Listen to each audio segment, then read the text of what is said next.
Welcome to our second day.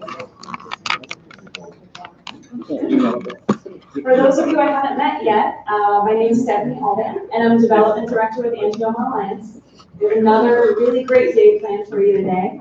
I'm going to start off and give your brain a rest. Oh, you're welcome. I'm going to grab my tickets there. We're going to talk about light and fluffy stuff. How's that?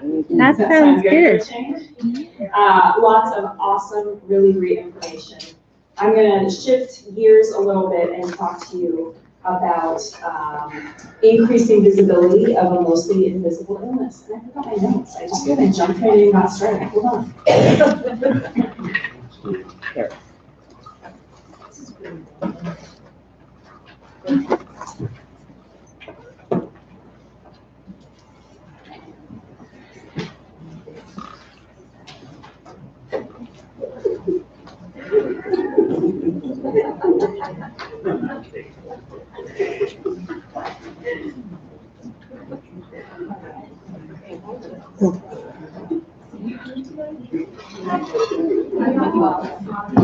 Okay, so we are gonna, can you guys hear me? I don't like being behind there. We're gonna go through the agenda here real quick. I'll tell you what we're gonna talk about, but really what I do is, for that. Oh, I'm sorry, no problem. Yeah, okay. Thank you. No problem. For our live streaming guests, we will, I'll stay right here. We're going to talk a little bit about how all of you can join our mission in supporting people affected by cavernous angioma and finding better treatments and cure. So that's what we're going to talk about today. Let me start off by telling you a little bit about myself. I have been with Angioma Alliance for 2 years in January. And prior to that, I worked for another rare disease organization that was a larger organization that had a similar patient model with patients spread out across the country. So I was very excited to join Angioma Alliance. I'm not personally affected by CCM, but I'm a rare mom. I have a child who is 6 years old, who has a rare illness, who has had neurosurgery, who has tons of, lots of MRIs, lots of medical appointments. So I get it, totally get it on some level. So with that, we're going to talk a little bit about our agenda. So I hold lots of power here. I'm going to give these out to people who look like they're listening to me. Okay? So pay attention. You could win $100 for listening to me. You'll see pictures throughout my presentation of folks around the country who have put on events. And some of them would say they're comfortable with fundraising and awareness, and some of them would say that maybe they started out not being comfortable with fundraising and awareness. And this is Tracy and Zach. Tracy, where are you? Here. There's Tracy. Okay, so this year was the fifth annual? Sixth annual? Ish. Yeah, ish. And so the people you see throughout this presentation are folks from all across the nation who have put on events. Most of them are here today. So if you see anything in your area, please reach out to me and I can put you in touch with them. First of all, we're going to talk about why. Why do we need to raise funds and awareness? Okay, I think it's pretty obvious, but we'll cover that briefly. We're going to talk about how we connect as a rare disease organization. We're going to discuss our Community Alliance program, which is a local volunteer groups across the nation.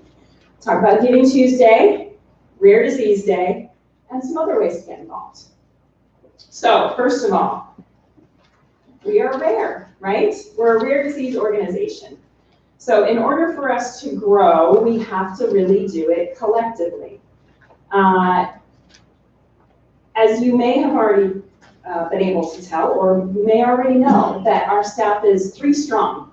It's Connie and CEO and founder, me, and Amy Ackers as Chief Scientific Officer. So we have to really mobilize our community. And it's just been such a pleasure over the past 2 years to work with such a dedicated community. So why do we do it? Well, can you read that? It's kind of, you can also, this is the exact same thing. It's all the programs that Angioma Alliance does, okay? So DNA and tissue bank, scientific meeting, patient registry, free patient genetic testing, centers of excellence, and education and support. Who would like to share which program has done something to them? Anybody want a raffle ticket? Giving away a raffle tickets. Yes. I'll share. I don't know what it is you want me to share, but you prompted me. Whatever you like. And you're engaging. I appreciate it. Okay, sure. So my name is Christine. I have a cavernous angioma that was diagnosed in 1990 after I gave childbirth. And I'm also a nurse, and I've been a nurse for quite a few years. So kind of balancing that has been who I've been for the past 30 years. I have children who are having children, so I definitely am going to get genetically tested, and I definitely want to be more involved and give more. Also give and share what I know. I've had treatment. I've taken a lot of medications for this kind of thing, and so I feel like I have some, a little bit of a wealth of knowledge. Awesome. I want to share and get involved, and also I know I'm going to call you after this day to set up some fundraising. Good news. All right, we're off to a good start. I'll put the other one in the bowl. That I've taken runs kind of like the gamut: Tegretol, Chimpomax, Lutein, Maldron, Keppra, and narcotics. Okay, so lots of programs the Angioma Alliance offers. And when you're sharing your story, you can just pick one and describe it to somebody you're talking with about what Angioma Alliance means to you. But these are all the reasons that we're raising money, and every single one contributes to patient support and finding better treatments and a cure. This is a really important pie chart. Have you ever been asked or asked a nonprofit how much of the funds raised goes to support the mission? You get to take it. It's a very important question. It's a very important question to be able to answer. So this is our pie chart from last year. Our fiscal year just ended, so we should be coming out with a new pie chart here soon. 80% of every dollar goes to support our mission activities, programs, and research. That 20%, that's always going to be a slice of the pie because we need funds to run the organization. But best practices suggest that at least 75% of funds are spent on mission activities, and we're well above that. So if anybody ever asks you, and I think it's important that all you know, that 80 cents of every dollar goes to mission activities. Okay, how we connect as a rare disease organization. Raise your hand if you have an if you have a tattoo dedicated to your cavernous angioma or to fighting it. That was kind of a trick because I know.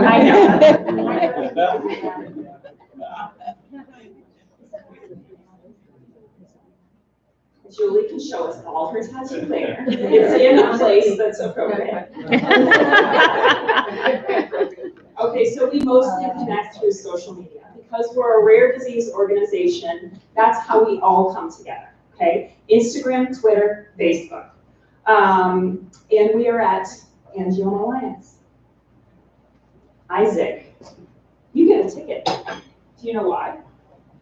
Because you were going to follow us, which you probably are. Confused now. I already was. My plan, Joe, was to have people who looked at their phone and were probably not paying attention to me. But so another way we connect is through regional Facebook groups. Even if you are not regularly on Facebook, highly recommend you join one of these Facebooks because it's an amazing way to connect with people in your state, in your metropolitan area. I'm going to talk a little bit about the Community Alliance Facebook groups in a minute. We have 5 community alliances. They also have Facebook groups. So Greater DC, I know there's a lot of you from around here. Greater DC has a Community Alliance Facebook group. Florida, Northwest, Colorado, and New Jersey, New York, and Connecticut, okay? And then email and mail. Believe it or not, some people are just not on social media. So we also connect via email and mail. We connect in person at fundraising and educational events. Obviously, these are spread out all across the country. We may not have something in your area right now, right? but the goal is to have something in every state. That's really the goal.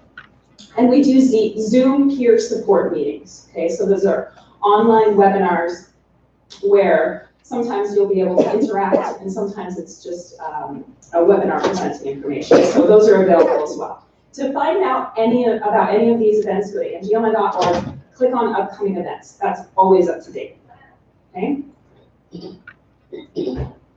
Okay, I love that slide. I think it's really funny. What is a community alliance? I'm going to talk a little bit about this program right now. As I mentioned, it was launched in January 2018, and the goal is to grow our mission. We're 3 staff strong, so this is a way for us to mobilize our community. And community alliances definition is they are tasked with organizing grassroots fundraising support, education, and awareness initiatives in their local communities to support the Angioma Alliance mission, like chapters, right? I don't like chapters. We did this because people kept asking us, how do we connect? How do we meet other people in our area? Can anybody suggest a neurologist that they like? Can anybody tell me where they've received, like their neurosurgeon? So people kept asking us how to connect. So this is just a formal way for people across the country to connect. This is a fun map, right? Okay, we still have a lot of work to do. We have a lot of light gray states, which means there's not a whole lot going on. The colored states are where we have our community alliances. The dark gray states are ones where we're almost there. We just need a couple more volunteers. The yellow flags are where we have events. The red stars are where we have centers of excellence. So we've got a lot of work to do, but we're getting there. Okay, so I'm going to talk a little bit about the Community Alliance program and setting out expectations. So we provide kind of a plug-and-play program to get the Community Alliances started. And so this is what Angioma Alliance provides to the volunteers in the local communities to help support them in supporting the Angioma Alliance mission. Staff support, me. So I work with all the Community Alliances to make sure that they're on track, that they feel supported, and then I also help train and recruit new volunteers. Volunteer recruitment is an ongoing process. People's lives change all the time. So we continually work on training and recruiting new volunteers. We provide materials. If the groups are having fundraising and educational events, we provide materials. If you haven't already checked out the patient guide and or the clinical care consensus guidelines that Amy and Connie have created along with the scientific advisory board, highly recommend. So much answered in those materials. And those can be found on angioma.org. Communicate with local patient community and constituents. If you're having an event coming up, we will communicate with folks in the area about your events and help to market them. And then establish and maintain a section of the Angioma Alliance website. Okay, I'm gonna go through this somewhat quickly. So this is a cornhole competition. How fun is that? That's really fun that someone had, Regina had in Massachusetts. So we asked community alliances to maintain a minimum of 5 volunteers to start. And we asked that folks serve as a local resource for newly diagnosed patients. Who felt lonely and scared when they were first diagnosed? I don't have enough tickets, I'm sorry. Right, everybody feels lonely and scared when they're first diagnosed. So having somebody in your area to say, we're here to support you, we're here to encourage you, is very valuable. Meet at least 3 times annually. A lot of the groups meet a lot more than that, but we have this great thing called technology where you can have a conference call. We can also have a Zoom meeting, an online meeting where you can see and hear each other. And then we ask for 1 in-person meeting a year.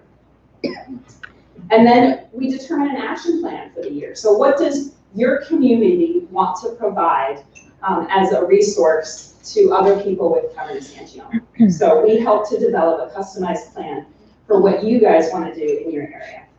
And we ask that folks hold at least 1 fundraising event annually with a net income goal of $5,000. Does that sound scary to some people?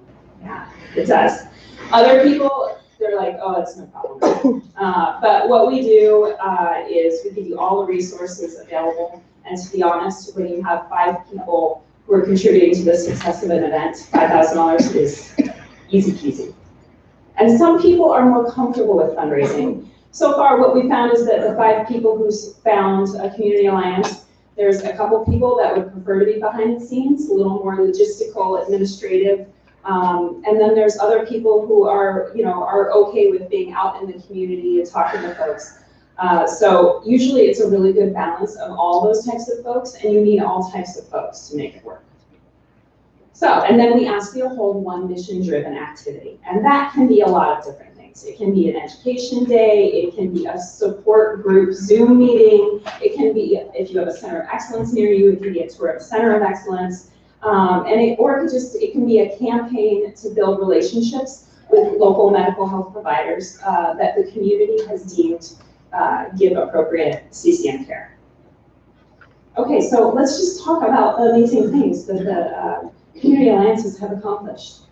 Greg Carlos. Greg and Carlos? Oh, great, awesome. So Greg and Carlos are chair and vice chair of our Greater DC Community Alliance. So please feel free to reach out to them and talk to them if you're interested in just getting to know other folks in your area. So we've raised $12,600 collectively in the first year, so those 5 community alliances. I changed this this morning, but it didn't happen to save. Recruited over 25 leadership volunteers, held 7 in-person events, provided peer support to 250 people affected, held 7 peer support webinars. So before we wrap up on the community alliance, Carlos, do you want to add anything about what your experience has been over the year and bring to, please? I'm putting you on the spot. I didn't warn you. No warning, but I guess just off the cuff, where we really like to improve is getting more members. And so that doesn't necessarily mean you have to be on Facebook, because not everybody is. But as long as we have your contact information, then we can share with you when we do have those Zoom meetings, or we have an event coming up, or when we just have we've had a couple of get-togethers over the last year. So it's just more of getting to know who you are, so we can reach out to you. How many new families did you connect with at the last SAC round?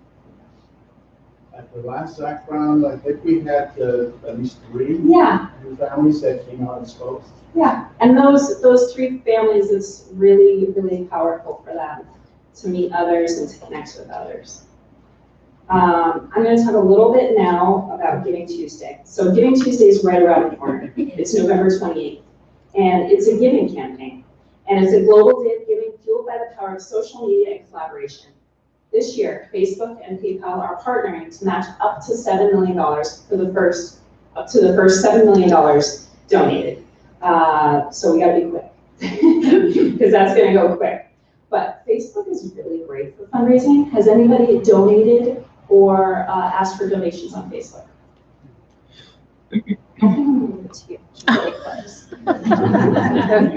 Stephanie. Yes. Tuesday is November 27th. Oh, thank you. November 27th. Yes, November 27th. November 27th is Giving Tuesday. So our focus this year will be on Giving Tuesday on November 27th, and we're really going to focus on Facebook, because that's where we, social media. Facebook's definitely our #1 social media initiative. Our goal is $5,000 on this day. We're asking everybody to hold a Facebook fundraiser. It's super easy. If you have any problems, you can contact me. But it is very easy. Just write a check, make a donation. Rare Disease Day is another opportunity. This is an awareness campaign. Okay, so Giving Tuesday is a giving campaign. Rare Disease Day is is that the right date, Jan? Yeah. Okay. Rare Disease Day is Thursday. It's the last day of the month of February, right? Yes. Okay, so look how cute this little boy is. Isn't he just adorable? We have a lot of engagement on this day. In fact, it's the day of the year that provides the most social media engagement of the whole year. So we really ask everybody this one day to come together and to share their story. And this little boy did a really great job. And last year, over 60,000 people were reached through Angioma Alliance social media on Rare Disease Day. This year's theme is Bridging Health and Social Care. And I think I just mentioned the ways you can participate. We will be coming out with a toolkit, which will probably just be like a 1 or 2 page PDF of exactly how you can help. But in summary, share your story. Share your story with your family and your friends. I know it's very personal, and you may not like to talk about yourself. You may not like to talk about the illness, right? But when you share your story, you are really empowering others to do the same. Change your profile picture. This will be in the toolkit. Tag Angioma Alliance. That's really important because a lot of times we like to repost and reshare. Hold a 1-day Facebook fundraiser. Ask for donations. Yes, Yana. I wanted to add something. Yes. I just learned that the Rare Disease Day started in Sweden. It's actually February 29th. Are you serious? I'm serious. That's wrong. But, I mean, we're holding it every day on the 28th. There is no 29th, right? That's exactly it. The year after, so in 2020, you will have February 29th. Okay. So that will be even bigger. So start planning for that. Every 4 years. All right, Yana, you get it together. Okay, anybody? Does anybody have any questions so far? We're behind, so I just wanted to get through some of the stuff, but I want some interaction. Yes. I just want to point out too, for over 5 years, Smile, Amazon Smile has Right, a program. yeah. I've also been, I do all my Christmas shopping there, and so people Thank can you. also use that. Yes, if you go to, who shops on Amazon? Don't have enough tickets, sorry. But if you go to smile.amazon.com, you cannot use the Amazon app for Smile. You have to go to the actual URL. But you can sign up Angioma Alliance as your directed charity, and they'll donate, I think, 0.5% of every purchase. That's a lot for me. Amazon, you spend a lot.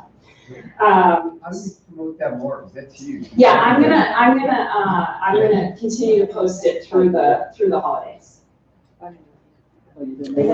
So in setting up a community alliance, we just contact you and then you'll help us get the other, because I know even in our own, at NYU, there's Yes. other people with cavernous angiomas, and Yes. I've given my contact information to the doctors to give out, but I don't always hear back from those people. Right. Yeah. You know? So Eileen, you should connect with Kristen because there's, and so, what this is all about is who knows who and who's had good experience with who. And so, And then we form a formal alliance? Is it a so formality? Kristen is the head of the Tri-State Alliance. Right. So I would love to have you involved. Oh, with that. okay. That would be great. I'm sorry, I didn't wrap up the whole Community Alliance project. We have a number of people across the country who, maybe there's 3 people in Illinois, and there's 4 people in Texas, and there's 4 people in Southern California, and there's a couple people in Pennsylvania. We have people all across the nation who are ready and have said yes to forming a community alliance. We just don't have 5 people in those areas. So do you have the contact information for each one in each area? Yeah. Like if, Mhm. that would be, Yes. Yeah. So Send that out. I'm happy. The best way to connect with them is to join, the ones that are already established, is to join the Community Alliance Facebook group. But if there's no Community Alliance that's formed yet, come and see me and you're interested in being involved, or fill out the form that expresses that you want to be involved and you want to volunteer, and we can talk about that. So we have a lot of volunteers who are ready and willing to go. We just don't have 5 folks in certain areas. Okay? so I'm sorry to be, Yes, no, please. so on the page, so I belong to the Northeast one. That's Yes. the Community Alliance? 'Cause Yes. I didn't realize that. Yeah. Okay. Yeah. Yeah, they're the newest one that No, just. you're tri-state. Not Oh, I'm sorry. Yeah, they're tri-state. Yeah. Oh. So it's New York, New Jersey, Connecticut.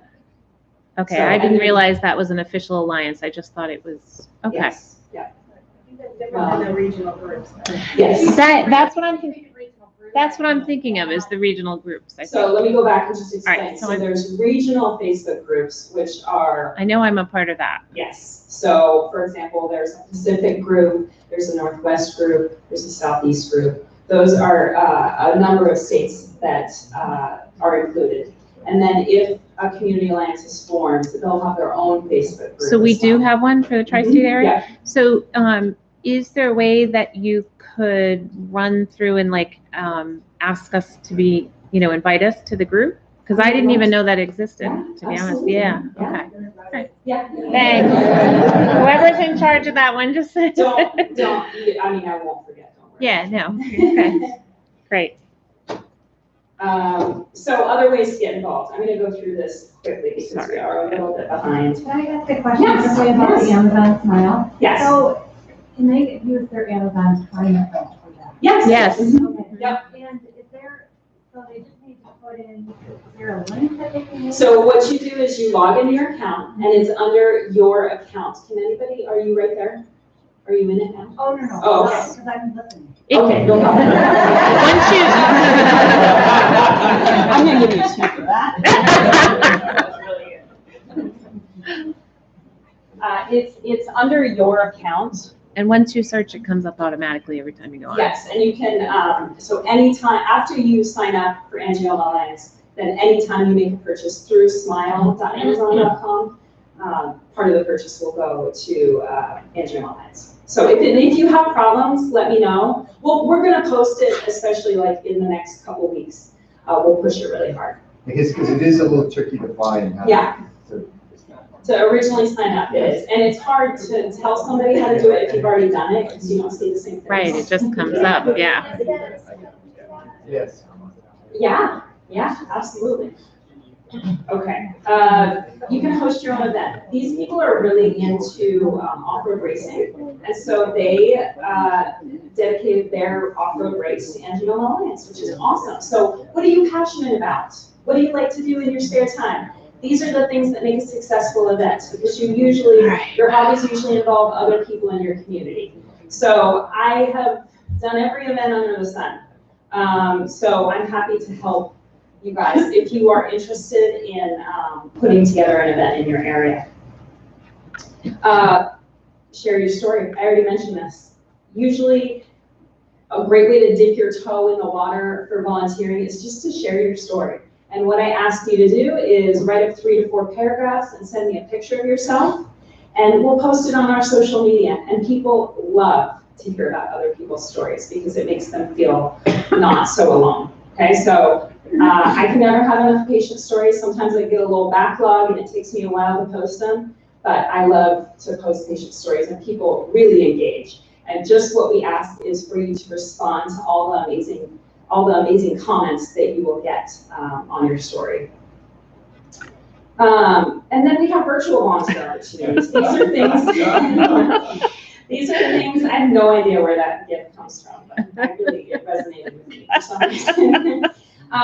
Virtual volunteer opportunities that you can do at home, on your couch, in your jammies. What we ask for these is that you're committed and dedicated for a long period of time, because there's some training involved. And it's also something where I'll send you something, that may take a couple hours. I don't care when you get it done, as long as it's over the next couple weeks. But having that continued support that I know that we can count on is really important. If you have a special skill, writing, editing, graphic design, of course, we always have a need for that as well.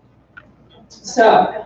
Volunteer already for graphic design. Oh, yeah, we know you, yeah. That's a volunteer. I know, you get a ticket. Does anybody have any questions? We are behind, and I'm so sorry, but I tried to make up some time here. I'm here all afternoon. Thank you guys so much. Thank you.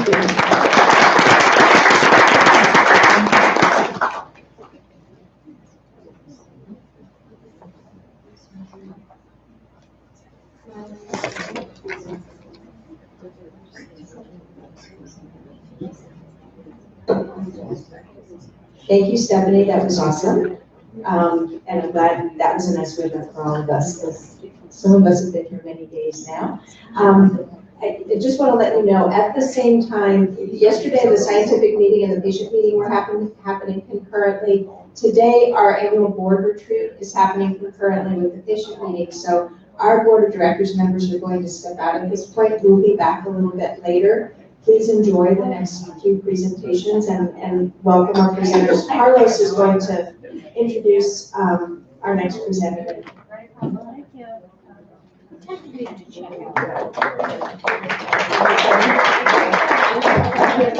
Good morning, everyone. As I said, my name is Carlos Casals, and I'm not going to share my story because our story is on the newsletter that's in your brochure packet. And so Tanya is here, who's featured, of course, in the story. And so please take a minute to take a look at to read that. And what I want to do is I want to introduce our next speaker. And our next speaker is Dr. Stacy Salchow. She's a research scientist at Krieger Institute. She's a co-director of the Center for Brain Injury Recovery at the Institute. She is also an associate professor of physical medicine and rehabilitation and pediatrics at the Johns Hopkins University School of Medicine.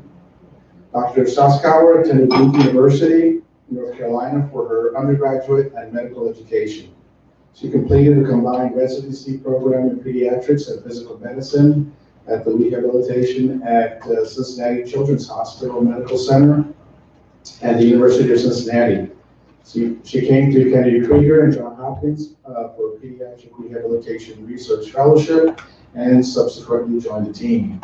So she's seen Tanya a couple of times, and we're happy to have her here today, and she'll also introduce Cari, who's a physical therapist. Thank you. Thanks for having us this morning. So in rehabilitation, we always work in a team. So we're going to represent that this morning. I'm going to start by going through just some basic sort of anatomy of the motor system. And I apologize if that's very basic, but I want to make sure we're on the same page. So we need to talk about how the brain works in order to talk about what happens and then how we recover from an injury. And I'm going to go on to talk about different phases of rehabilitation and what's happening to underlie recovery and some of sort of the medical up-and-coming interventions to help accelerate recovery. And then after that, Dr. Sullivan is going to come up and talk more about the rest of the rehabilitation team and specific interventions as part of the rehabilitation process. So my primary disclosure here is that I'm on the scientific advisory board for a medical device company called Angioma, which we are not going to talk about today, but I wanted to put that out there. And then I have a lot of great figures and photos, most of which are borrowed from other people, and I tried to cite them, but just to say that. Okay, so to start with here, just talking about the representation of the motor system within the brain, and I want to make a couple of points here, again, which may not be new information. I'm going to figure out how I can stay on the recording and also point out what we're talking about. So my goal here is just to point out, again, which probably all of you know, which is that the motor system is represented in many different places in the brain and throughout the brain. And so not only in the cortex, where we often talk about the primary motor representation, but also in what we call the subcortical structures, or the basal ganglia and the thalamus, and of course in the brainstem and also the cerebellum. And so the good news is there's a lot of parts of the brain that help control motor, and we can rely on different parts of the system when one part is injured. Of course, the downside is it's very easy for the motor system to be involved if there's an injury anywhere in the brain. And then the point of this figure here is really the idea, in case you can't see it, is that there's a lot of arrows going back and forth between these areas. And again, all of these areas are in communication. So as we'll talk about, the good news is some of these areas may be able to kind of cover for each other and take on new functions if another part is injured. But again, the downside of this is that, for example, everything sort of needs to go through the basal ganglia, the thalamus, and the brainstem. So if you've been injured in one of those areas, it's really affecting signals from a much broader portion of the brain. And just a few more details as we're sort of talking about the layout of the system again, because we'll come back to this a little bit later. So the first is, of course, we have a right side of the brain and the left side of the brain, where the right side of the brain controls the left side of the body, and vice versa. And again, we'll talk about how that doesn't necessarily always need to be 100% true. But just important to know that we have primary motor cortex on both sides of the brain. And there are connections between the two sides of the brain. And some of those connections are actually to inhibit in a normally working brain, sort of crosstalk. So for example, it's normal when you're in development that sort of both sides of the brain are providing motor control, and when you do something with one side of your body, it's kind of helping the other side. But as our motor system matures, we want much more specialization than that. And so in fact, we put up inhibitory connections between the two sides of the brain. But then if you have an injury to one side of the brain, those might not be as helpful. So just right now, sort of concentrate on that idea that there are connections between both sides of the brain. And then finally, when we talk about what's here in green, sort of this primary motor cortex on both sides of the brain, it's actually within that laid out in a very specialized fashion. And so this is what we call the homunculus. You may have heard it before, this representation of sort of the body hanging off there as it's represented in the motor cortex. And what you see is that compared to other parts of the body, actually the hand and the face are take up a lot of that territory because we have such fine control of movements there and all of the important specialized features that those control. But again, we'll talk about, well, what happens if one part of that system is knocked out? Okay, so that's sort of the motor system in a healthy brain. And then what happens when we have something which interferes with the way sort of that system was designed to work? And so I took this lovely figure off the internet showing a cavernous malformation in the brainstem here. And want to make a couple of points about when there is sort of a malformation in the brain. So first of all, of course, we know that can bleed, and we're going to talk more about that, but also just from a mass occupying lesion, basically something that is taking up space that wasn't designed to be there, it can push on the structures around it. And so that itself can interfere with how the brain is working. And as we already talked, whether this is sort of occurring in the cortex or down in the subcortical areas like the thalamus or in the brainstem, it's really affecting the whole motor system. Okay, so then what happens if we have what we would call a stroke itself? And so over here, I've borrowed this great figure, which sort of shows an ischemic stroke and a hemorrhagic stroke. And I think it is important to talk about ischemic strokes for two reasons. One, as you may be aware, a lot of the research in stroke comes from ischemic stroke. And so, of course, a challenge for this group is always, what can we translate into more hemorrhagic strokes? And so also to say that some of the research I'm going to show you later on also comes from ischemic stroke, but then fortunately is also then being carried over, secondarily looked at in hemorrhagic stroke. But also really, even in a hemorrhagic stroke, there's also portions of ischemia. Let me stop and For those of us who don't know what hemorrhagic is. Yes, thank you for that prompt. So ischemia is when the reason for the stroke is that blood is not getting to a portion of the brain.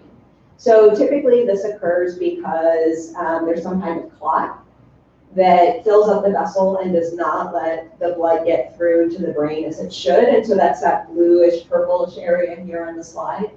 It may also be that there's not sort of one clot, but the vessel gets sort of built up with cholesterol and plaque, as we talk about, and then eventually it becomes so narrow that blood is not getting through the brain. In contrast to that, a hemorrhagic stroke is when there's been bleeding in the brain. And yes? Is there a difference between, like, I have hemosiderin, so I've had some kind of a bleed. Is there a difference between this and like a leakage? So I'm real unclear. Yeah, that's a great question. I think it's really an extent. So if you know that there's hemosiderin, so hemosiderin is a part of blood, And it's a part that even when the blood is generally restored by the body, the hemosiderin tends to stay around. So we can find out on scans years later that there was bleeding.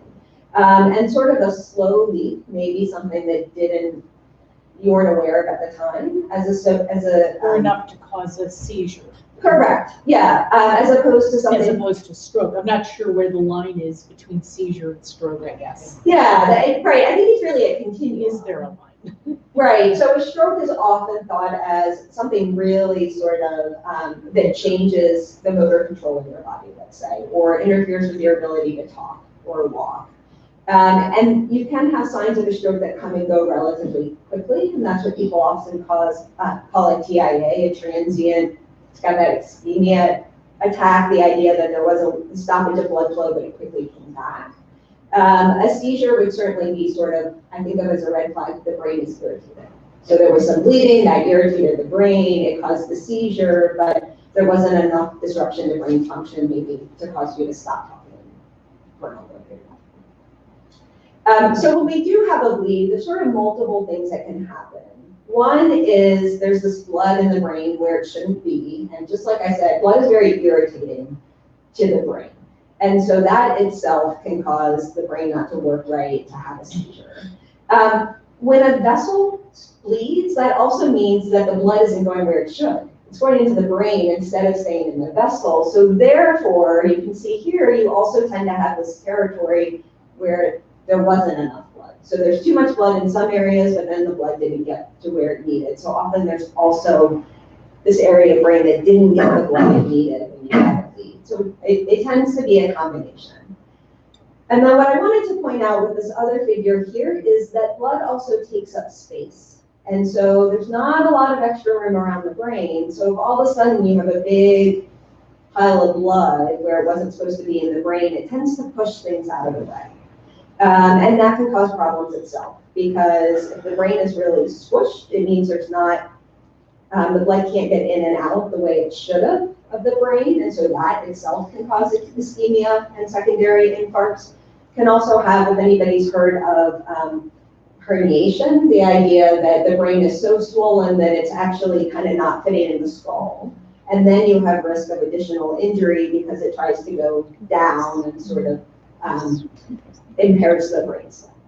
So mostly to say that, you know, when we talk about a stroke, there's actually lots of different things happening in the brain. So for us with having angiomas, it's mostly the hemorrhagic stroke, right? Again, that's sort of the primary mechanism, right? Is that the concern is that there's a rupture in that wall and you have a bleed. Yeah. And then just highlighting that even though it's a hemorrhagic stroke, oftentimes there are also then secondarily places of the brain that might not get enough blood. Does that make sense? Yeah. Yes. Yeah, Okay. So that's all sort of the setup to say, okay, if this is how the brain works and this is what happens when you have an injury to the brain from various different causes, how does the brain recover from that? And what I'm pointing out here is that there are sort of three phases that we can think about. What's in the blue is what's really happening sort of hours to days after the injury. And that is primarily the problems that are caused in the brain. So again, the idea that the blood isn't going where it should, that oftentimes then you have a problem with sort of too much pressure in the brain, and that can cause problems itself. And then the other thing, we talked about blood being an irritant. So when you have blood where it shouldn't be in the brain, it often causes the vessels to get very irritated. And so this thing called vasospasm, where the vessels can get irritated and they can clamp down, which then means, again, you're not getting blood in the right amount to the right places. So this blue phase is sort of what's happening if you've had a stroke and you're in the intensive care unit. And the doctors are really trying to manage that, getting the blood where it needs to go and not too much in any one space. The red phase is more, you might have come out of the intensive care unit, in hospitalization, maybe going to inpatient rehabilitation. And this is actually a period where the brain is responding in a way that really favors recovery. So some of it is those bad things happening in the blue period are calming down, and some of it is the brain's response to say, okay, I know I was injured, I need to get geared up, and so The brain is going to cause an environment that really helps with healing. And then you get into this gray phase about 6 months to a year later, where the brain has sort of gotten to more of a steady state, and that's what we tend to see sort of the chronic phase of injury. And so what we're going to do is talk about sort of what's happening with rehabilitation across these different phases. Okay, so this is really, if we look at those phases and think about what is the role of intervention at each phase. So in the blue phase, this was really where scientists are looking at how do we limit secondary injury. And so secondary injury being the vessel broke open, you had a bleed. So how do we control how the brain gets irritated and responds to this in ways that aren't helpful? And so this is things like looking at in ICU care, what medications can we give that limit additional problems and help facilitate recovery. Even things, there's been a lot of study, what's the best blood pressure? What's the best blood pressure to have in your brain to help recovery? And then you get to the red period, and the red period where this brain is sort of amped up and wants to heal itself, and that's kind of called the sensitive period. So the question there is, how do we further build upon the brain's natural recovery in those phases? And then you get to the gray area where things tend to slow down, and there we're really talking about how do we help the brain rewire. Okay, this is maybe too small for you to read, but this is an idea of categorizing mechanisms of recovery. So we sort of talked about phases of injury and recovery, and this is really getting in when we're doing that rehabilitation, when you're noticing your strength come back and your walking be better, what is happening to underlie that? And the primary point here is that there's sort of 3 different mechanisms, and I'm going to talk about each one in more detail with bigger font, so you'll be able to read it. But basically what underlies all of these is that idea of multiple areas of the brain that can kind of work together and helping to do that in different ways. So the first kind of recovery is called restoration, the first mechanism. And so this is what is happening when sort of spontaneously, you might not even have to work at it hard, but you just notice over those days and weeks after stroke, you're starting to get your strength back. So some of this is just sort of spontaneous, happening on its own resolution of the irritability and the acute injury. Some of this is also that we have connections in the brain that we don't typically use. So we kind of have duplication in our brain. And again, we kind of, naturally the brain wants to be efficient. So it shuts down duplicated pathways that we don't need, but then when you need them, the brain can sort of figure that out. So the brain is sort of calming itself down. It's taking advantage of connections that were there that we weren't previously using. And then a really important piece, so a lot of that happens on its own. We don't have to do much. But a really important thing we do have to do is remind our body that that weak arm or that weak leg is really, really important to us. Because a tendency is to say, well, gosh, it's too hard to do it with that side. It's okay, I can learn to do everything with the side that's still strong.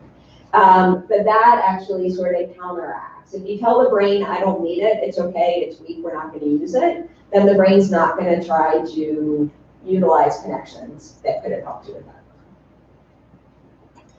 So that's restoration. Recruitment is the idea now of, okay, we've sort of already taken the things that the brain naturally was dedicating to that.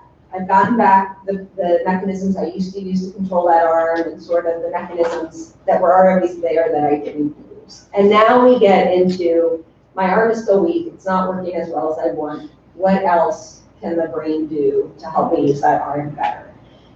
So recruitment is the idea that you use related brain regions to help. And so this is sort of connections that were already there, but not utilized to their full capacity. Or in fact, sort of, I talked about how there are connections that we kind of damp down because we don't want the right side of the brain to interfere with what the left side of the brain is doing.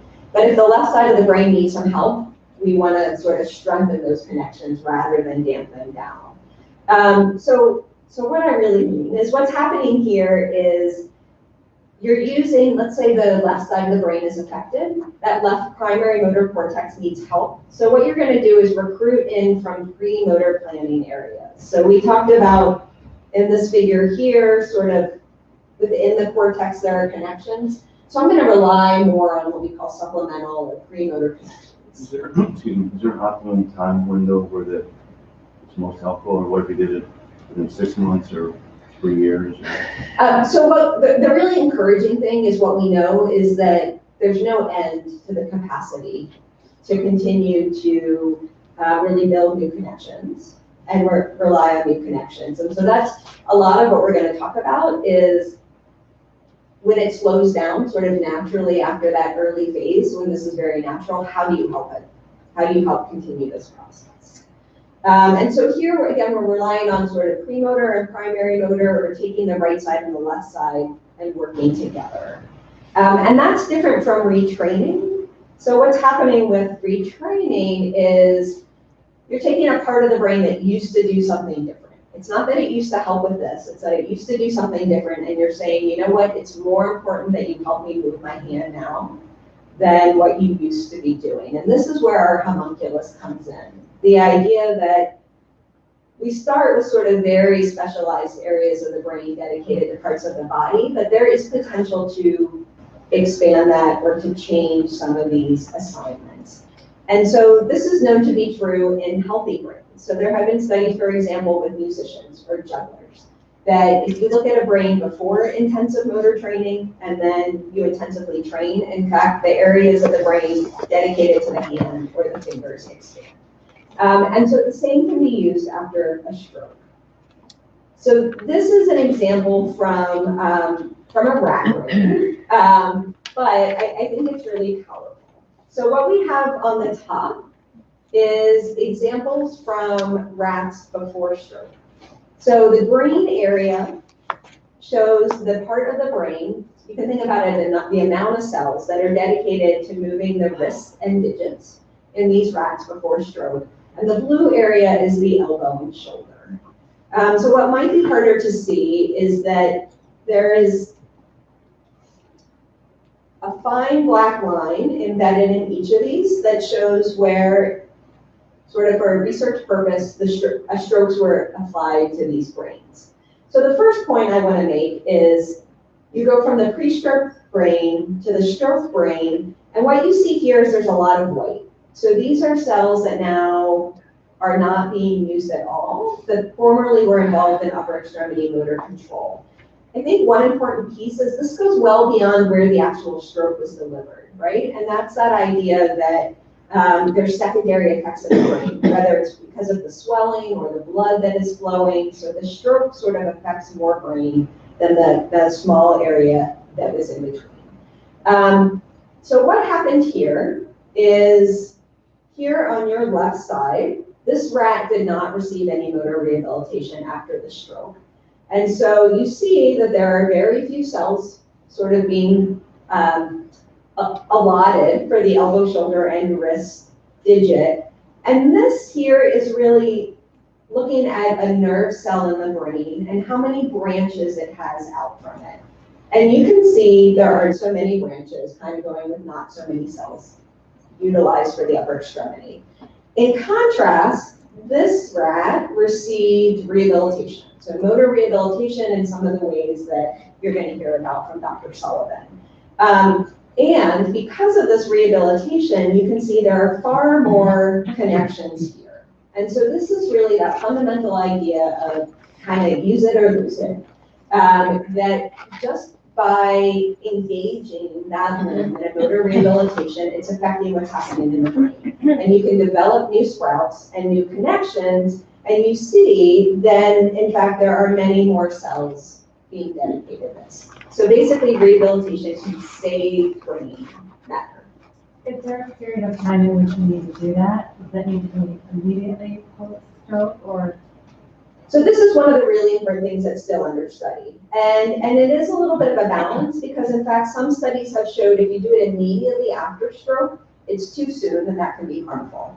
You know, I think when the body is still sort of geared up and irritated, that it doesn't necessarily help. And so we're really thinking more about that phase of a little bit later, starting more in like the couple of weeks to months post-injury. But again, I really want to hit home on the message that there's no sort of end date to this. The brain doesn't know it's been 6 months, it's been a year, it's been 2 years.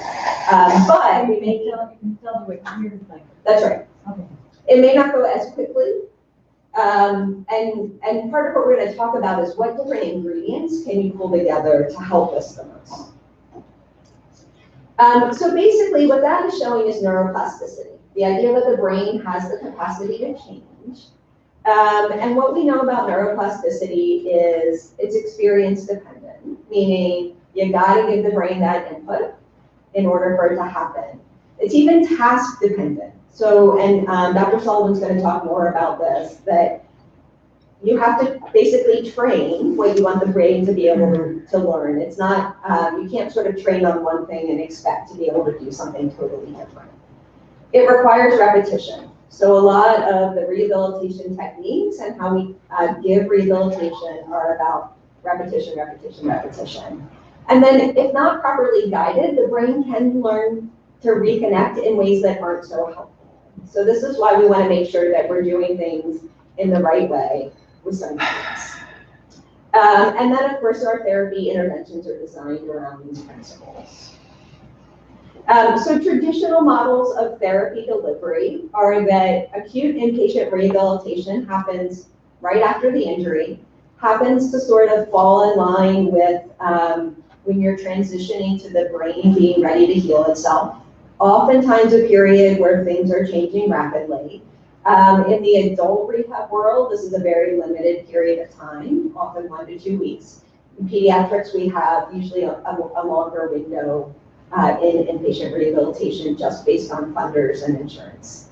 And then traditionally we transition to outpatient rehab therapies, which often may be 1 to 3 times per week, supplemented by a home exercise program. Again, with that home piece being really important for that repetition, repetition, repetition.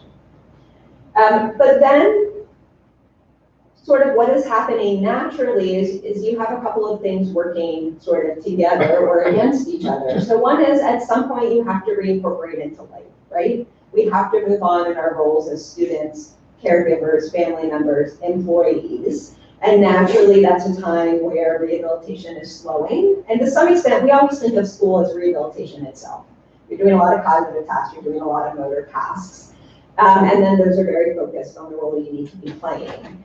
At the same time, spontaneous recovery is naturally slowing down. And so those two things tend to sort of together mean rehab is decreasing, natural recovery is decreasing, and so the changes are going to come more slowly over time. But a really important piece is thinking about how do we substitute when the outpatient rehab is decreasing with that repetitive practice in a guided way that's going to continue to facilitate recovery. And so this is one of the challenges of delivering rehabilitation. And so part of what I'm talking about is sort of a slow in the rate of recovery or plateaus in recovery over time. And what can we do about them? So one thing that we have found really helpful is, again, knowing that rehab can't continue and isn't as productive as like a 1 time a week forever, but thinking about using models of sort of boosts in recovery or boosts in rehab. So for example, for kids, this tends to work out well maybe during the summer if they're out of school, or maybe around a break from school like winter break, where we can say, okay, we're going to dedicate 5 days a week, multiple hours a day to rehabilitation, and really sort of work intensively on a lot of repetition for specific goals. So what else can we do besides just therapy? And so these are a few of the other pieces I'm going to talk about, which continue to be under study. So the first is motor imagery or mental practice. And this is basically, you're not moving your legs, you're not moving your arms, but you're sitting there thinking about what you would do.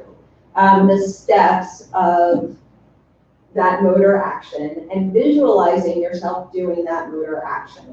And the brain is an amazing thing. So believe it or not, just mentally practicing can yield similar results to physically practicing. So this is really important for, let's say, if you're at home and don't have a therapist to help you, if you don't have equipment, if there's something you can't do on your own to get that practice. And so I think this is something that's really understudied in rehabilitation. It's very attractive on the inpatient unit when, you know, maybe on the weekends there aren't as much therapy, or at night, what else can we do to supplement? And again, that's part of the home program. So this is something I think we'll be hearing more and more about over time. So non-invasive brain stimulation. This is another area in rehab which is really growing. And I do want to make the caveat that I think we're still learning a lot about this, and certainly thinking about what's safe to stimulate over areas of the brain where we know may be more fragile or have blood vessel abnormalities. It would be an important caveat to talk about with your individual team. But there's two kinds of non-invasive brain stimulation. And what I mean by non-invasive is there's other types of brain stimulations where you have a surgery and implant something in the brain. This doesn't require any surgery. This is something that is done on an outpatient basis at a therapy session. The first kind is shown here in A, and it's called transcranial magnetic stimulation.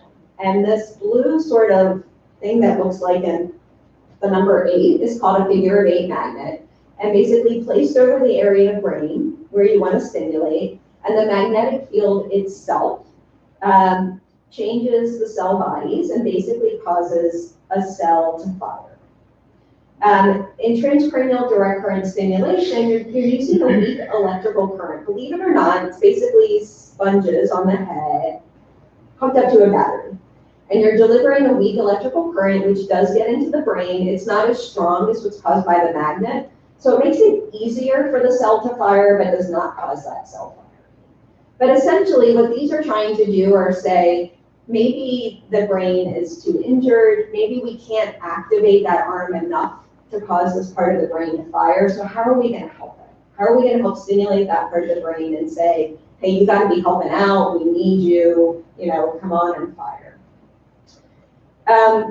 So there's sort of a pro and con. The TMS does require more equipment in a specialized environment. It probably has greater efficacy because it causes that cell to fire, but it also has a bigger risk for causing seizures, for example. So in somebody with known seizures, might not be as attractive. The TDCS, again, is more sort of helping the cells get there. It's probably less effective because it doesn't fire the cell on its own, but because of that, it's probably also has a safer profile. So there's actually a lot of data coming out in stroke that combining these kinds of stimulations with other interventions may help get the most out of those interventions. And what type of injury would you use that on? Or would that be used on? So it's really being considered for all kinds of brain injuries. Right now, a lot of it is being done in research, which again, I will say, oftentimes research starts with sort of the clean ischemic stroke in a certain vessel that happens a lot in older adults. This happens to be offered through a clinical program at Johns Hopkins right now on the adult rehabilitation side. And I think it's really a case-by-case evaluation for where was the injury, what kind of functional goals are there, what's the medical status, what medications are you on, that sort of thing. Is it something that you do at home, or how many treatments would you need, or? So again, I think all of these things are still being studied. So right now, the TMS is really not feasible at all to do at home. It's very large equipment, specialized, expensive equipment. The TDCS is much more attractive for something that could be done at home. My understanding is these stimulators are sort of available for purchase. I'm not recommending that. I'm not recommending doing this without, you know, guidance of a professional. But that is something which would be much more feasible to do at home. I think we don't know yet for how long, how many sessions. That program I spoke about at Hopkins really takes that boost model and the idea of we're going to do a dedicated therapy admission on an outpatient basis for, say, 4 weeks, and we're going to combine it with intensive therapy and stimulation. And then they repeat that over time if it seems to be helpful. So talking about medications. So as you may know, the brain sort of works off of multiple chemicals. So we talked about areas of the brain, but we didn't really talk about how they talk to each other and how cells fire. But there are chemicals called neurotransmitters that basically help the cells talk to each other. And I listed 4 neurotransmitters here: dopamine, serotonin, acetylcholine, and norepinephrine. And we know that after an injury to the brain, there's oftentimes changes in neurotransmitter levels. Unfortunately, we don't have a scan or a blood test that says what's your dopamine level and what should it be. So a lot of times there is some trial and error to figuring out what medications help increase the rate of recovery. I listed for all of these neurotransmitters, we have medications that help boost them in the brain. A lot of times these medications are medications that are being used for movement disorders, for spasticity, for attention, basically all things that are controlled by the brain. And we're trying to get the right neurotransmitter levels. I'm going to show you a couple examples of just specific studies to show how these medications are being used.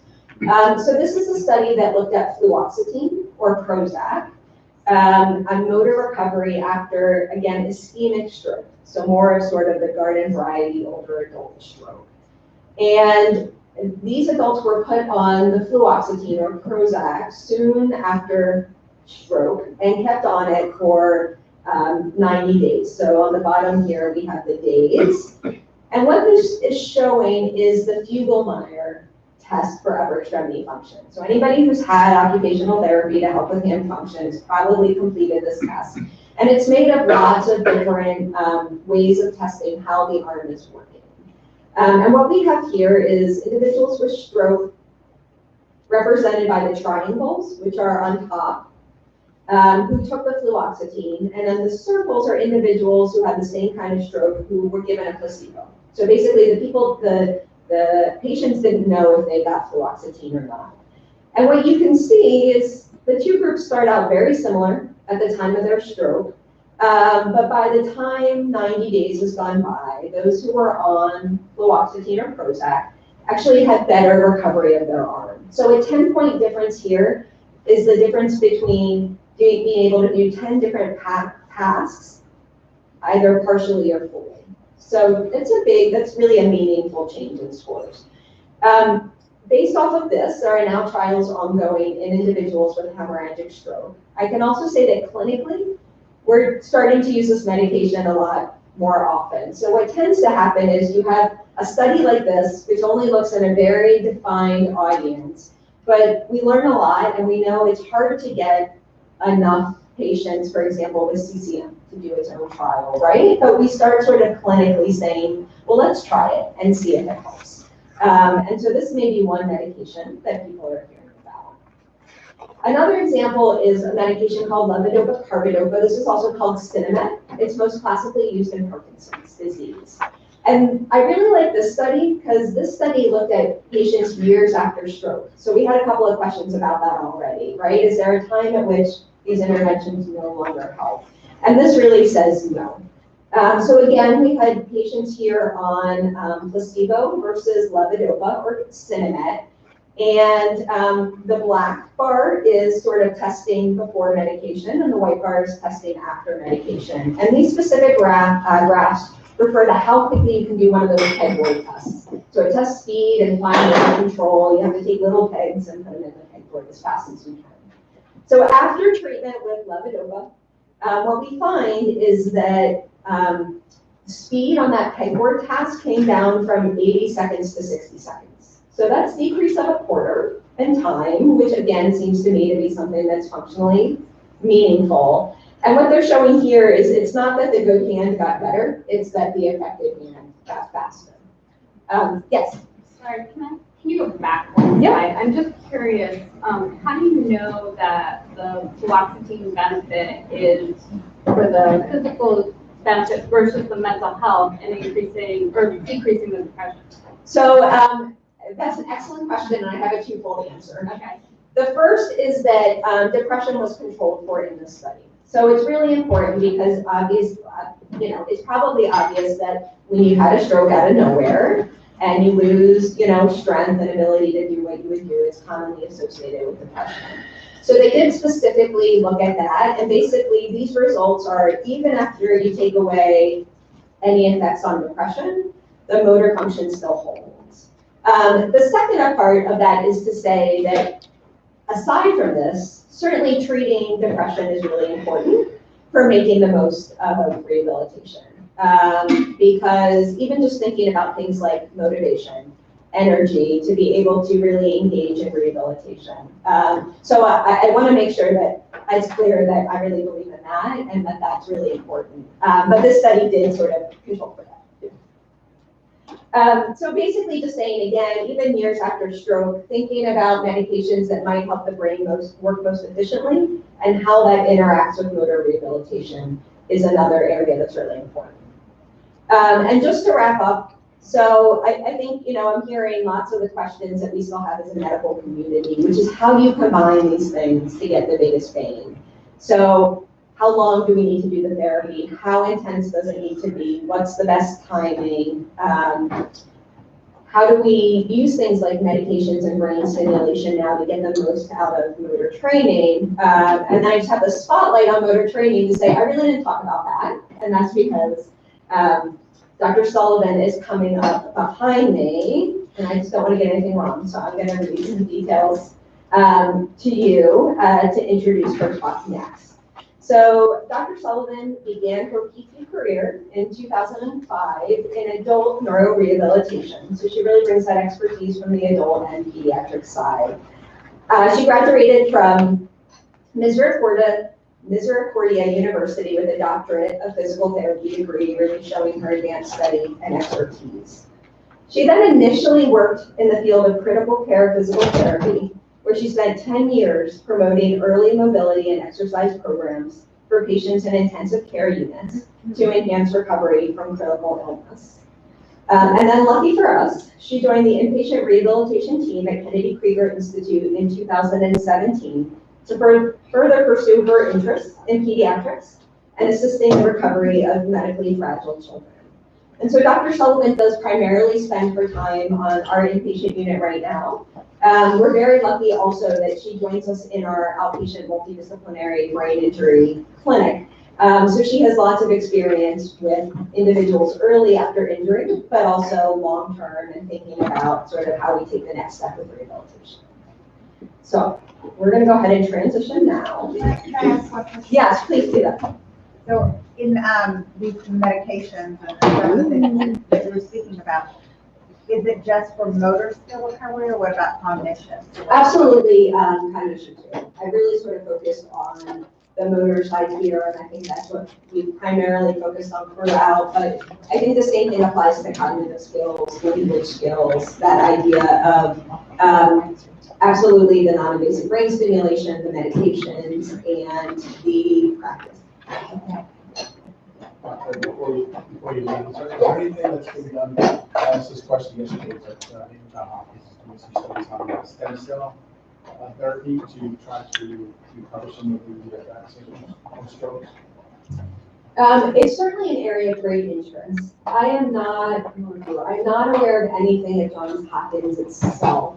My sense is that there has been a lot of interest, that it has not panned out yet to be sort of as feasible and sort of ready to go as some of these other interventions. I think it's something that we all still hold a lot of hope for, but we're not there yet. Thank you.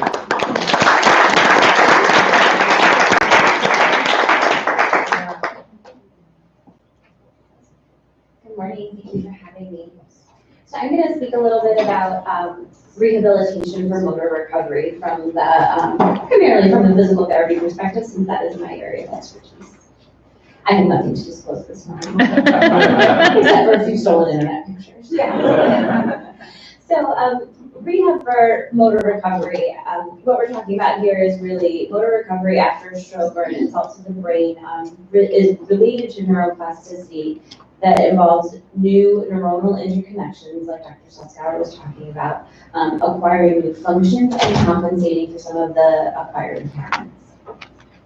Neuroplasticity is impaired when normal brain function and those brain structures are disrupted. Like Dr. Suskauer was talking about, any time that you have any disruption to the blood flow of the brain or any change in the structures of the brain because of blood or increased pressures. And therefore, it's important that motor recovery therapies facilitate that neuroplasticity to compensate for the functional loss. We're going to talk a little bit about the members of the rehab team. So occupational therapists are people that you'll meet to help introduce those purposeful activities back into your life, preventing, reducing, and overcoming physical and emotional challenges to ensure the highest level of independent functioning in a meaningful daily living. Occupational therapists typically address your activities of daily living, including feeding, swallowing, grooming, bathing, dressing, and probably their favorite, using the bathroom. And then physical therapists will evaluate and treat your ability to move your body. In doing this, we focus expressly on your physical function, muscle strength, flexibility, endurance, balance, and coordination. You'll also meet speech-language pathologists who evaluate your ability to comprehend what is being seen and heard. They also address the speech and writing, as well as other forms of communication. That may also include any kind of augmented communication. And then another key member of the rehab team is a neuropsychiatrist or neuropsychologist who focus on those high-level thinking skills, behavior, and emotional processing. They provide services to reduce the impact of setbacks and help to return to a full and productive life. Some other members of the rehab team go in small font. Please don't take that as a lesser role here. Recreation therapists who help to improve and enhance self-esteem, social skills, also incorporating some of those motor skill goals for coordination, endurance, and then also the cognitive and leisure skills. A physiatrist, the doctor who is a key player on the rehab team to help kind of guide all of our decisions and help to make the most of your recovery. And then also the care managers and social workers who play a vital role in helping to progress the care across the continuum, providing important decision-making needs to the team and to the family members, but also acting as a liaison and a social support as well. So let's talk about some of the phases of rehab and recovery.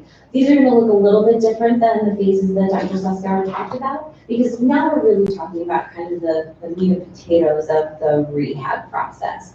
So the acute phase, immediately following the injury and up to about 3 months afterwards. The subacute phase, or sometimes you'll see it referred to as the post-acute phase, about 3 to 6 months after the initial injury. And then the chronic phase, 6 months, and some places you'll see it listed at a year, but we know that it does not stop at a year. It kind of continues over the lifespan of any deficit related to the injury. So let's talk about this acute phase. What do we expect during this phase is that initial brain healing. The brain sort of recognizes what's happened to it, that something's not quite right, and starts to heal itself. As the brain heals itself, both that motor piece and that cognitive piece are able to start recovering. Rehab at this phase is really paramount to the recovery of function. Without any sort of guidance, the brain will make some of those maladaptive connections that Dr. Suskauer mentioned, and also the body will also make compensations that over time may have some detrimental effects as well. We also see the most rapid recovery during this time. In that subacute phase, that 3 to 6 months phase, gains are very much still possible. The rate of recovery may be slower, and you may start to see a plateau. Therapy is still very beneficial and absolutely remains essential. And care at this phase can be delivered in the hospital, the home, or the community outpatient settings. When we move to the chronic phase, these are absolutely still possible. The goal of therapy here is less on sort of relearning those skills and more on maintaining some of the skills that have been recovered. Treatment is guided by the therapist, but certainly reliant on the patient's performance of a home exercise program or any sort of home management activities that have been prescribed. And then in talking about the chronic phase, 6 months to a year and beyond, we may start to see that plateau in recovery, but after the plateau, there can be these sort of bursts of recovery again. We may see another period of rapid acquisition of new skills, greater strength, and more function. And during this time is when we would initiate that sort of boost of therapy that can help promote further recovery and relearning. And this is when we really feel like the brain is ready to use those new connections that have been made. So I'll talk to you a little bit about some treatment methods that we use. Some high intensity and high repetition in the acute phase and beyond. Specific and variable practice, part and whole practice, and then some rehab modalities and technologies that we're putting into play. So intensity, that kind of question is more better. So intensity is the amount of time that a patient is engaged in active, goal-directed, face-to-face rehab, monitored or guided by a therapist over a 7 day a week period. In that acute phase, that sort of acute rehabilitation, we tend to think of that as like 3 hours of those core therapies, so an hour a day of PT, OT, and speech each, and then additional hours of those adjunct treatments to help support the recovery. Studies show that higher intensity of therapy produce better results, but it's really important, and we as therapists know and try to do this as often as possible to meet the patient where they are. You may have had a more serious injury and just are not ready. 3 hours of therapy is work. That's a full-time job for someone recovering from any kind of brain injury. And so we really try to tailor the experience to the need of the patient. And then repetition. So really, practice makes perfect, but when we're talking about brain recovery, practice makes plasticity. It makes those neural connections happen. And repetition is simply the number of times that an activity is performed. I'm going to kind of think about this as, how many of you wear a Fitbit or any sort of kind of walking? And your goal is what? 10,000 steps. That's a lot of steps in one day, right? Let me see, I'm at 629. Slow start to the day. 10,000 steps a day is a lot of repetition. If you are primarily moving in a wheelchair and your goal is walking, that's a lot of repetition to get up to that goal of 10,000 steps. So that's, if you can kind of think about it in that light, repetition of that practice is really, really important. Repetitions of that simple motor action lead to plastic reorganizational changes in that primary motor cortex, that Dr. Suskauer mentioned. The most effective way that we have to guide repetition, so I can just stand here and get my steps, right? Yeah. But I'm not really walking, I'm not really exercising. So the most effective way we know is to do both blocked practice and also random performance. So let's think about in terms of sort of a rehab activity that I could design that is in a blocked practice. We're gonna take your shoes on and off 3 times. We're gonna sit down and stand up 3 times, and we're gonna go 20 feet and back 3 times. So we've done an A task, a B task, and a C task 3 times together. In a random performance, and this is where it becomes a little bit more meaningful, we're gonna put shoes on, stand up, walk 20 feet, come back, sit down, take shoes off. We're going to do that activity 3 times because it's a much more natural progression. So if you think about sort of you're up in the morning, you're dressed, and you're going to get about your day. That's how we're going to not only make the skill happen, but also make it meaningful to you. And then we have specific practice and variable practice. So specific practice is performing the task that you want to learn. So if we're wanting to learn walking, we're wanting to learn running, we're wanting to learn stair climbing, I'm not going to teach you how to walk by teaching you how to put your shoes on, right? That doesn't jive. So specific practice has been found to make the most meaningful motor results for a specific skill acquisition. However, variable practice is necessary to help generalize that skill into all situations. So this refers to changing the conditions of the task to allow the brain and body to make required adjustments for doing it anywhere. So I can teach you to walk from your bedroom to your bathroom, and that is over a carpeted surface. And so you will learn, your body will learn what is needed to make that short walk over that soft surface. But in order to get to your car, parked on the curb, you may have to go down a steep driveway.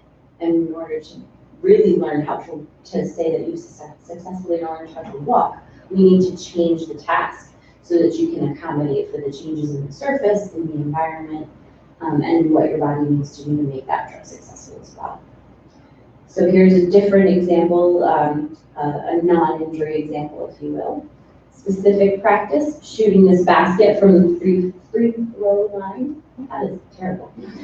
So you're just gonna shoot that basket over and over again. You've seen it a lot of times in gym class is a perfect example. Here are 10, here's your 10 shots. See how many baskets you can make in 10 shots.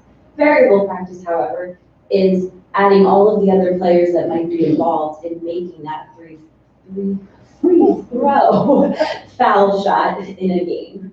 That makes sense? Okay, so part versus whole practice.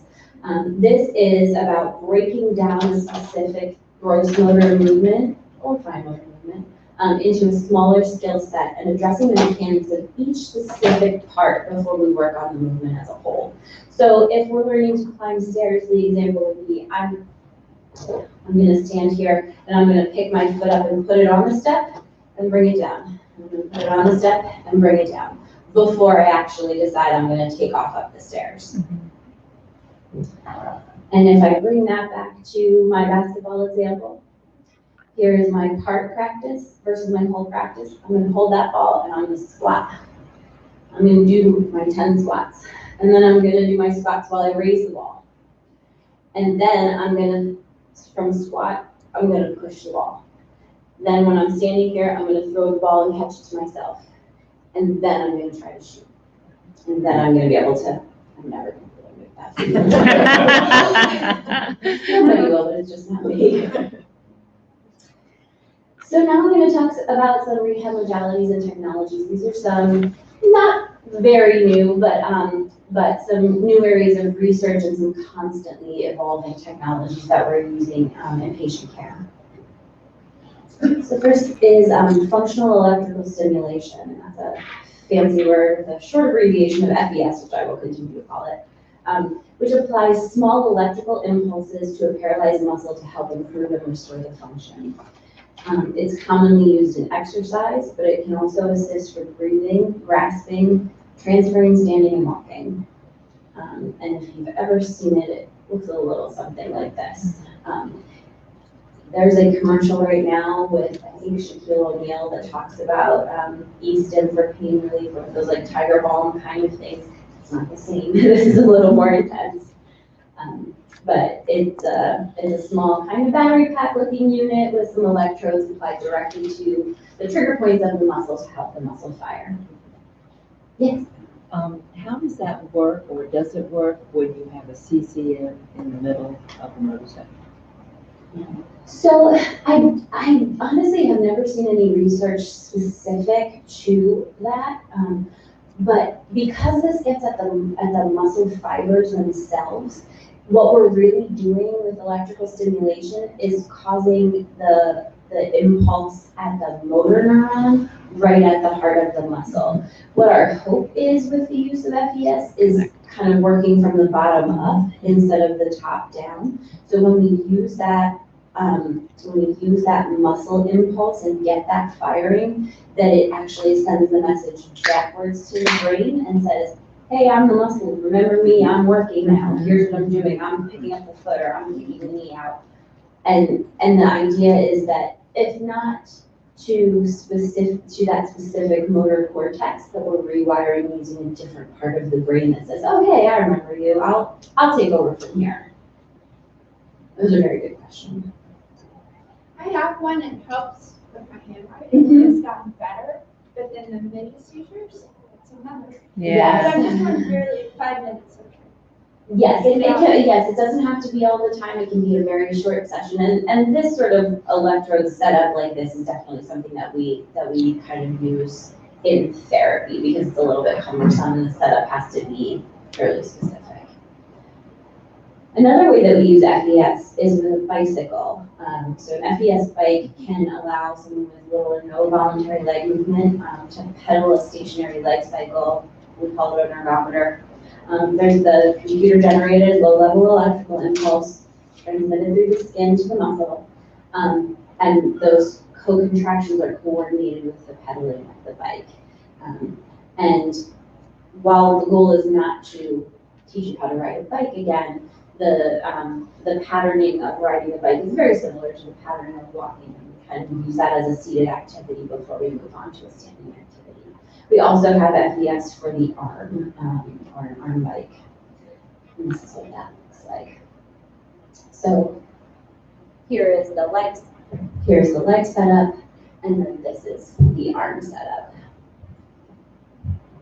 Are the stimulations timed? Yes, yes, it's a very specific. So here you can sort of see the little blue cord there. That is going to the electrode and then to the bike, and then the programming of the bike. With that programming, I can control how high I want the electrical impulse to be. So if there's absolutely no motor movement coming from that muscle, I can make it very, very high until I see a muscle contraction, or I can make it low grade where I'm producing the movement and getting just the tiniest muscle contraction to say, hey, when we do this, we should also do this. And then another version of FES that we have is something called the Bioness, which is a wearable cordless system, and it's designed to be used every day. It's fitted to the body, it's programmed to the individual need, and it provides stimulation with this very precise moment in the movement pattern. It's used for both gait and strength training, and it's been shown to aid in reduction of falls. It can also eliminate the need for any kind of in-shoe bracing. And that looks something like this. So there's two different ways that this works. This is a calf cuff that works on a foot drop, and then this thigh cuff, which works at the timing of the knee through swing phase of gait. And then here is the system kind of being used in therapy, and then these are directly from the Bioness site. So these are their brags, but you can see that this young lady is wearing flip-flops, and then the young man is riding a scooter. I'll talk about a little bit of robotics in rehabilitation. So robotic devices are used to simulate movement patterns in order to retrain that muscle function. At first, robots were being studied for use in rehab in the 80s, and were used for robotic ones for amputees and mechanical orthoses. They're often large exoskeletons that were made to bend the knee and the elbow. And they look a little something like this. I can imagine that is very, very heavy, and thank goodness they don't look quite like that anymore. A little funky, yeah. Kind of something you might see in like the Terminator. But therapeutic robots help to further a clinician's goal of facilitating recovery through measured therapy. And it also gives us a way to evaluate the progress of the patient. These devices offer facilitation and repetition that is just not available from a therapist's hands. I can bend your knee so many times, but I just can't get it to happen in that real time. I would like to say that I'm not good, but I'm not that fast either. There still are wearable exoskeletons. We often see this for patients with spinal cord injury to help them to walk, and it's kind of, like I said, kind of like a sci-fi movie, but it's a full suit with a backpack, battery actuator, and they stand up and take off. Some other examples of robotics for gait training and walking are the Geo and the Locomat. You can sort of see here with this young lady, her feet are supported, and then these are kind of mechanical movements. And what you get is a very calculated, very specific movement pattern. So whether we're retraining a hemiparetic side or two legs that are not wanting to work properly, we can simulate the natural movement of walking. And we can also do this in conjunction with functional electrical stimulation so that we are getting the movement that we want in a timed, with a timed muscle contraction. We do see a lot of actually carryover when we're walking over ground. And for upper extremity function, there are robotics for the arms. This is the arm motion, which is from the same company as the Geo. And this is the in motion arm robot. This is the something that we are newly using in Kennedy Krieger. We're seeing a lot of great engagement with our patients and a lot of really nice results in simulated motor control that has good carryover as well. Now we'll talk about virtual reality in rehabilitation. So immersive virtual reality offers the therapists have complete control over the stimulus, from very simple stimulus to very complex stimulus. We can grade and record a patient's response, so it gives us immediate data collection. It gives us the ability to tailor the experience to the patient's needs and to their specific diagnosis. And it allows us to tap into what is motivating to a patient. So, for example, if we're working on reaching and your functional reach is here, but I want it to be here, I will put all of my goal of the activity in this plane so that you're moving here. And because I don't have children, say that Paw Patrol is the motivating factor. Suddenly I have a little Dalmatian wearing a fire hat and we are grabbing for that little guy as often as we can. The difference is, I mean, I certainly have a little figurine of that same toy that I could put wherever I want. The difference is I'm in the environment. Like, it looks like I'm in the cartoon, right? I'm a character in the cartoon and I'm interacting with those characters. And there's just no other way to get that full experience and the engagement quite the same way that we see in virtual reality. So besides the motivational aspect, the advantage of this computer technology is very practical. So we can also simulate some real life situations that allow the user to make mistakes and learn in a really safe environment. So we actually have a program that looks like putting away dishes.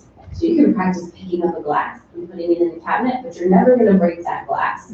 And for some people, the sort of knowledge that you can fail without failing big is really comforting when you're just getting started. And I just have to thank my current physical therapy student for posing in my model with our virtual reality. She felt like she looked really ridiculous, and I said, so does everybody else when they're in virtual reality. We do have this virtual reality equipment at Kennedy, and here are just a couple of screen grabs of some of the games that we have. So we have a hands-free version, and that's this. So these are actually the computer-generated images of her hands as she's working in the game, and she's catching and swatting at these sort of asteroid-looking things, or atom-looking things. I don't know, one's an eyeball at the bottom. And she can catch them, she can push them away. And in this game, we are getting a lot of reaching. We can have the children doing this when they're sitting or when they're standing, so we're getting a lot of functional reach, a lot of movement on their feet in and out of their place of support. And then for our friends that can use their hands, we have hand controls that give us a little bit more, a little different kind of interaction within the game. And here she's got a lighted arrow on a bow, and she's shooting at targets inside of kind of a carnival game. I have not put anyone in these virtual reality games yet that has not spent 30 minutes in them and come out like, wow, that was really fast. Yeah. Like they're really genuinely, truly immersed. And I achieve a lot of goals that way. Just a little plug for our new program there. Any questions?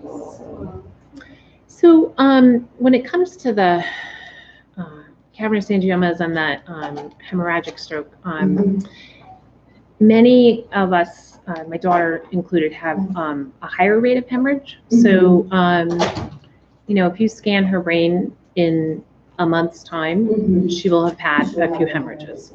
And she had her first brain surgery when she was 3 months old, and we started early intervention at 6 months, and she's 22 now. But it's been, you know, it's like 3 steps forward, 5 back, and you know, it's an ongoing thing, and the goals are always changing. You know, what is going to be covered, you know, by insurance, and what, you know, so it's really tough. I mean, we do go not so much for PT right now, but we're in OT at Rusk. Mhm. You know, we have really good resources available even in our own community. But do you think that in those kind of situations where so many of us, it's not one injury, you know, it can be, it's a lifetime of brain injuries. So how would you recommend, it can get a little discouraging when you look at these periods and it's like, oh yeah, we were there last week and now we're back here, you know, and that's just the reality of this disease. So do you recommend, is the motor training possible and using those bursts and boosts like the intensive for, you know, I mean, we can set up all we want for an intensive and then end up, you know, in the hospital with seizures and whatever, but do you recommend that that be maybe a part of the plan to try to do a boost to deal with where we're at to make some progress? Or, you know, what's your experience in terms of like this ongoing brain injury? Because that's really what we're dealing with. So when we're kind of looking at not only a chronic injury, but an acute change within the chronic process that presents with a whole new set of challenges. And we're still dealing with and trying to manage the old challenges. What I really recommend is making sure that you are linked in with resources, that you have a team, like Dr. Suskauer mentioned, you work in a brain injury clinic. So we have a multidisciplinary team that becomes familiar with your child, and we track those changes over time with you. And we really want to know what your experiences are as a family so we can support every facet of that. When we're talking about the motor recovery piece, we try to identify sort of what's the greatest need right now. That's good. We had to prioritize, right? So we have a laundry list of things to do. And we just have to sort of say, what's most important to us right now? So if we're dealing with a motor setback that's resulting in a lot of falls, what may be most important right now is that we just eliminate the possibility for falls. And so our goal may be then to transition to a wheelchair, and that sometimes that's just where we need to be. It doesn't mean that we're sentencing to a wheelchair, right? But this is where we need to be right now because this is the safest thing, and this is the thing that we need to use to prevent any sort of secondary injury outside of the brain. And in doing that, what we're saying is, let's just sort of hit pause, do this part, and see what happens next. Like let's sort of put out this fire, and then we'll be able to move on to the next thing. So I think that those boost models are really good with a progressing injury, but when it's a new injury, we may think like it's time to do new therapy, right? It's not really time to focus on how can we build on what we already have, but how can we rebuild on something that was newly lost? That's really excellent, because that's kind of intuitively what we've done, you know, with the direction of a physical therapist, but it's some days we use a walker, some days we use a wheelchair, and some days she can walk assisted on her own. But like when I see her getting up one morning and grabbing the wall and the furniture, the walker comes out, and now we do that today. So that's really helpful. And I think that you just sort of have to think about it in flux. Like, and exactly what you said. Where are we today? Let's kind of take a pulse on today. What do we need to do? Good. Thank you. Question: the type of rehab that you're describing is totally unlike my interpretation of the word rehab that we have been suffering for the last several years with our daughter. Whereas we just put our daughter into rehab after she was in the hospital for 3 days because she got a new Angioma and she lost her ability to stand on her own. So it means we can't walk her around the house. So that's kind of and right now she's in rehab. 20 or 21 days in rehab. 10 weeks, they said. Whatever it is.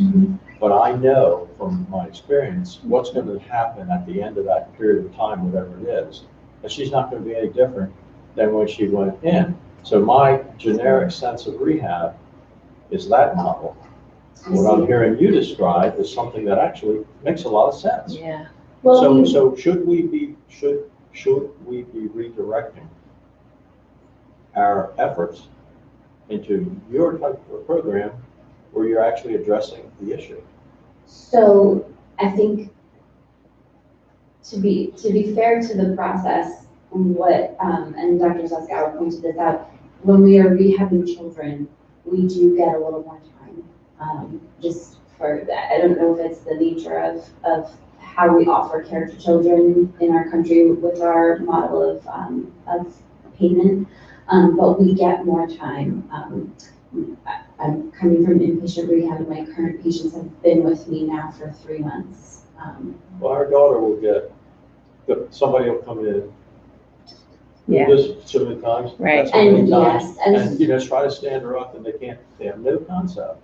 Is of what's she in a facility that is specific to neuro rehab?